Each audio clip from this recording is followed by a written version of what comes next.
postagem. Eu achei que isso ia ser uma postagemzinha, como qualquer outra, onde nós iríamos comentar sobre pauta verde, essas pautas que a gente sempre vem comentando, né, SG, etc.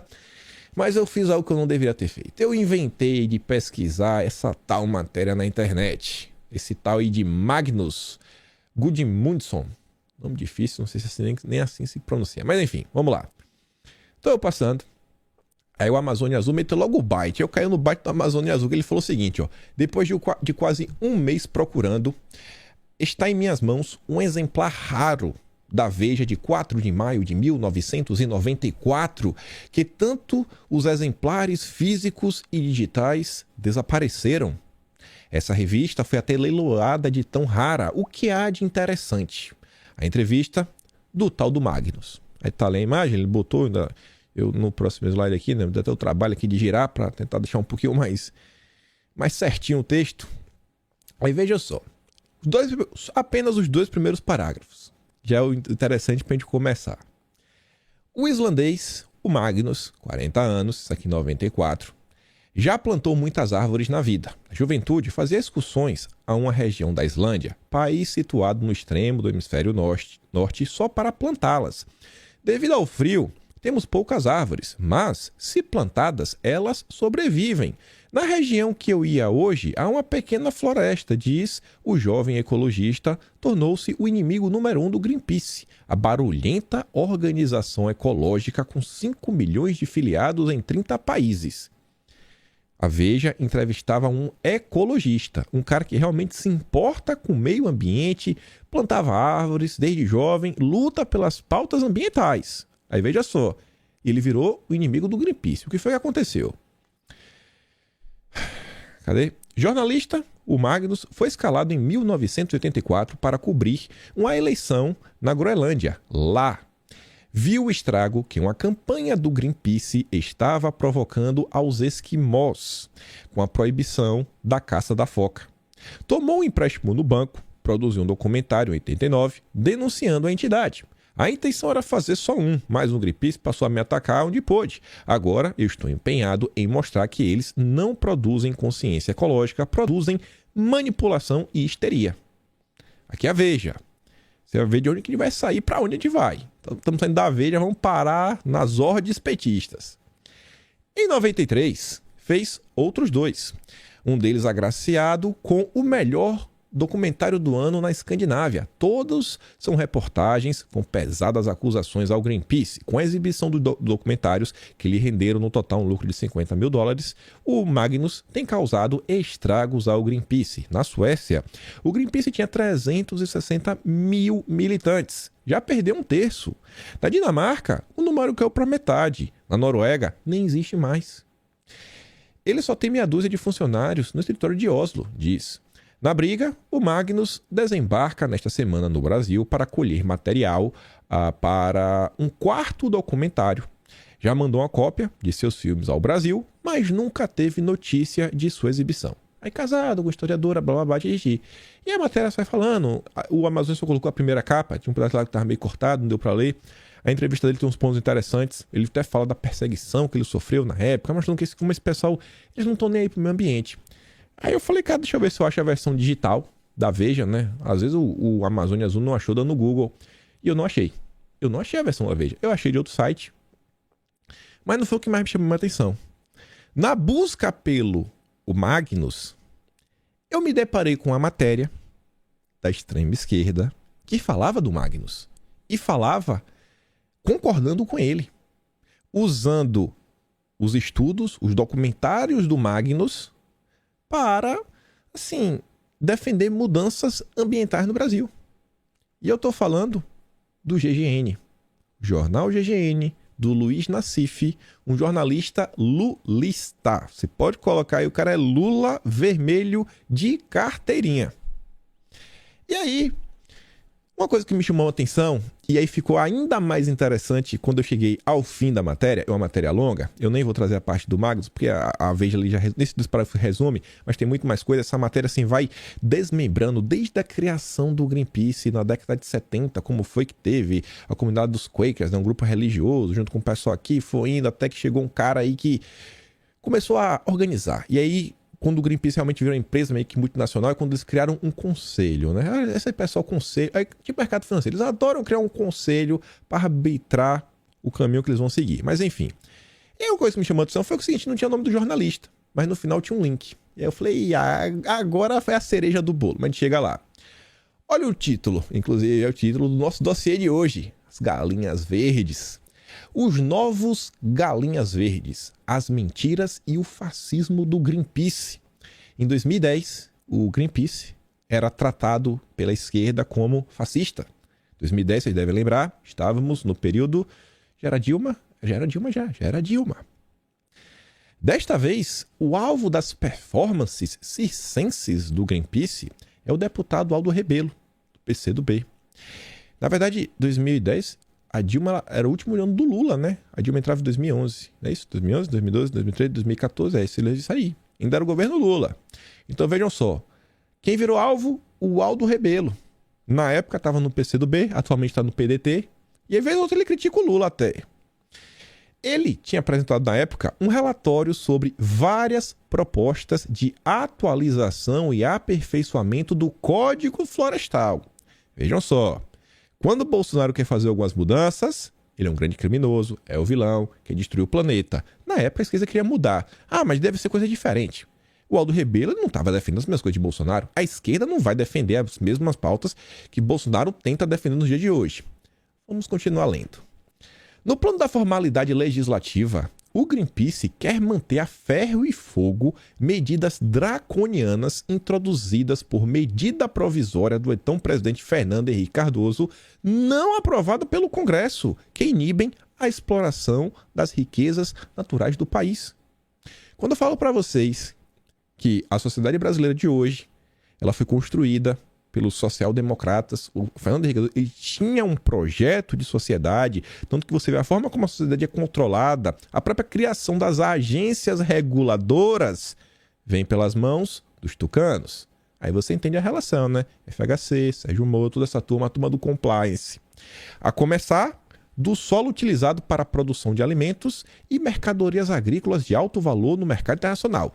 Eles não querem deixar que a gente explore. A esquerda queria explorar em 2010. Era Lula. Uma das excentricidades, desde então em vigor, é que obriga todo produtor rural, inclusive os proprietários de minifúndio, que são ampla maioria no Brasil, a recompor árvores derrubadas há séculos. Não importa que o produtor tenha adquirido a terra já desmatada pelos antigos donos, não importa. O produtor ele tem que ir a um cartório, averbar o crime ambiental e sob pena de multa, que não tem condições de pagar, a esquerda reclamando das multas, reclamando do valor das multas, cuidar de reflorestar a área onde hoje produz arroz, feijão, mandioca e etc. E essa área de preservação que tem nas fazendas, que foi com os americanos, e os europeus até que não, né? Porque lá meio que não tem isso, mas os americanos agora liberaram para tentar combater, né? E tentar impedir que tenhamos um quadro futuro aí de crise alimentar. Realmente fome se alastrando pelo planeta. Mas vamos continuar. Também foram estigmatizadas como nocivas ao meio ambiente as discussões acerca da reserva legal, ou seja, a área de cobertura florestal que uma propriedade deve manter. O Greenpeace criminalizou esse discurso. Não pode discutir sobre isso. Tem que preservar tudo. O produtor rural brasileiro não pode, expandir o seu empreendimento. Trata-se de uma instituição brasileira dos tempos de José Bonifácio de Andrade e Silva que nenhum país desenvolvido ousou imitar. A esquerda sabia que o Brasil era referência no meio ambiente. A esquerda em 2010 sabia que o governo, os produtores rurais eles estavam extremamente amarrados, que tinham que preservar quase a terra inteira. No Sudeste, a reserva legal abocanha 20% da propriedade. Na Amazônia, 80%. E os produtores ainda têm de manter área de proteção permanente que inclui as margens de curso de águas e morros, onde, por sinal, existem algumas regiões planta-se café de excelente qualidade. Esses parâmetros foram fixados nos gabinetes de Brasília, ignorando a realidade e diversidade do país, caracterizado não só pela dimensão continental, como pela riqueza de biomas que exigem atenção específica. Vá Bolsonaro falar que tem que produzir. Ah, quer passar com a boiada? Bolsonaro quer destruir a Amazônia. A esquerda em 2010, criticando do Greenpeace, fazendo basicamente, né, tocando terror de forma midiática para estigmatizar e proibir essa discussão, rapaz. E eles estavam tão preocupados em avançar com isso. Você vê, o Lula traiu a esquerda, porque o Lula hoje em dia não defende mais isso. Se é que um dia defendeu. A esquerda, na verdade, se auto-sabotou, né? Traiu. Essa esquerda hoje em dia não existe mais. O pano de fundo da campanha do Greenpeace, no entanto, é outro bem diverso da preocupação com os interesses do Brasil. Olha como eles sabiam de tudo. Organização multinacional que representa interesses dissimulados de nações ricas pressiona o povo brasileiro a abrir mão da exploração de seus recursos naturais para que sejam mantidos como reserva da humanidade. Eles querem proibir que nós exploremos para eles utilizarem lá no futuro. É uma reserva deles. Ah, vá! Agora é mal. Naquela época, as ONGs eram malvadonas.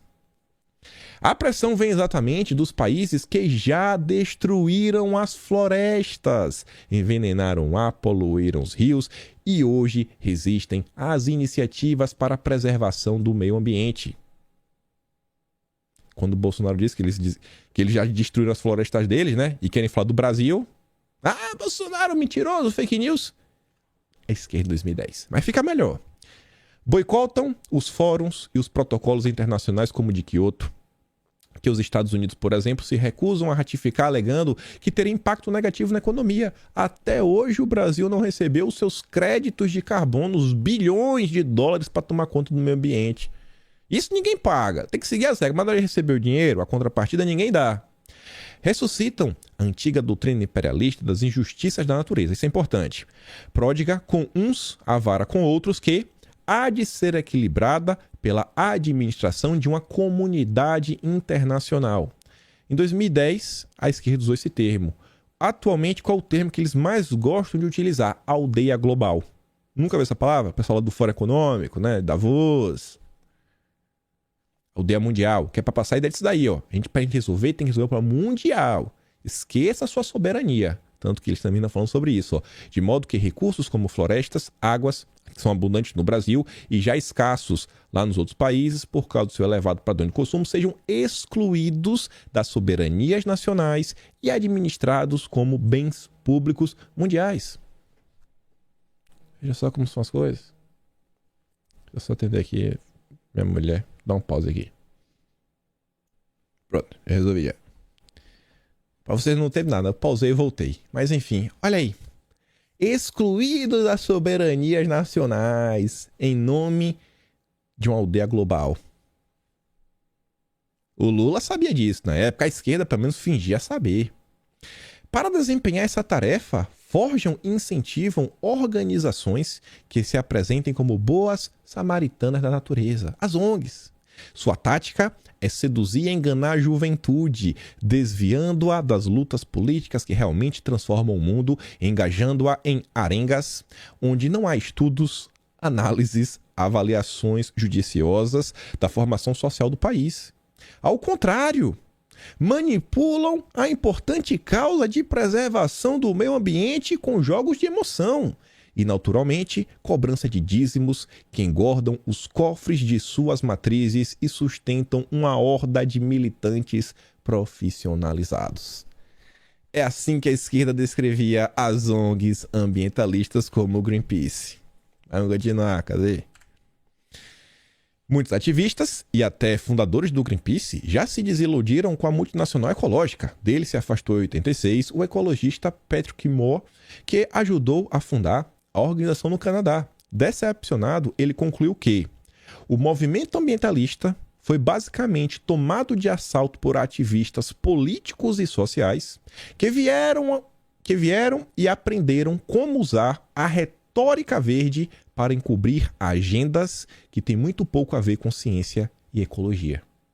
Isso saiu no Globo, uma entrevista publicada no Globo em 2008. A agenda verde ela é utilizada para movimentos políticos que nada tem a ver com ciência e ecologia. Ava! Descobriram a pedra. Rapaz, olha como é 2010. O jornalista francês Olivier Vermont passou 10 meses infiltrado na organização e de lá saiu com o livro A Face Oculta do Greenpeace. Não sei falar francês. Lançado em Paris pela editora Albin Michel, em 97, trouxe revelações estarrecedoras. O Greenpeace não é uma organização democrática, a começar do fato de que as ordens vêm dos dirigentes baseados na Holanda e os demais, sobretudo os voluntários, apenas a seguem. As doações não são usadas de maneira transparente e para os fins destinados, custeiam sobretudo os salários dos dirigentes e funcionários. O Greenpeace esconde suas relações com grupos políticos que tocam terror e empresas. E isso tudo se tornou, né, no que hoje a gente vê como a agenda do ESG. E aí eu falei para vocês que ficava melhor. E aí quando eu cheguei no final da matéria, depois disso daí tem muito, gente, a matéria é gigante, gigante. Ela tem todo o histórico. Depois deles começam a falar do Magnus. Nossa, é tanta gente envolvida. Só que chamou a atenção o seguinte, quando cheguei no final, tinha um link.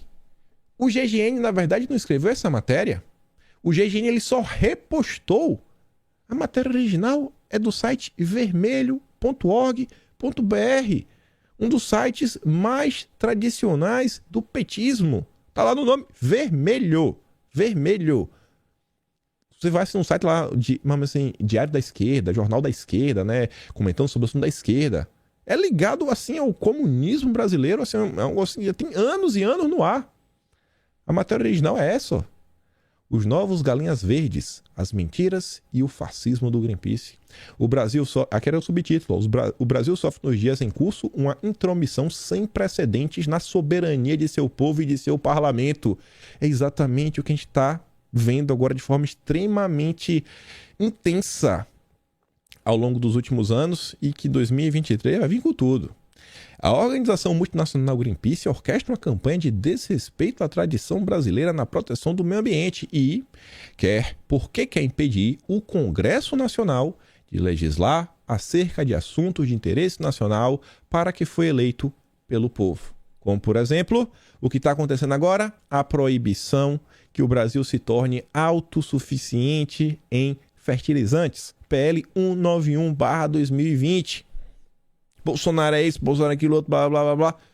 Todo mundo sabia. Todo mundo sabia. Por que eles mudaram? Essa é a grande pergunta, né? O que é que fez esse ladozinho? Você entender. Entender um pouquinho das possíveis políticas ambientais de um futuro governo Lula. A diferença entre ele e Bolsonaro, até para você poder escolher alguns argumentos na hora de conversar com pessoa, principalmente com isentão, gente. Tem que procurar conversar principalmente com os isentões que estão perdidos.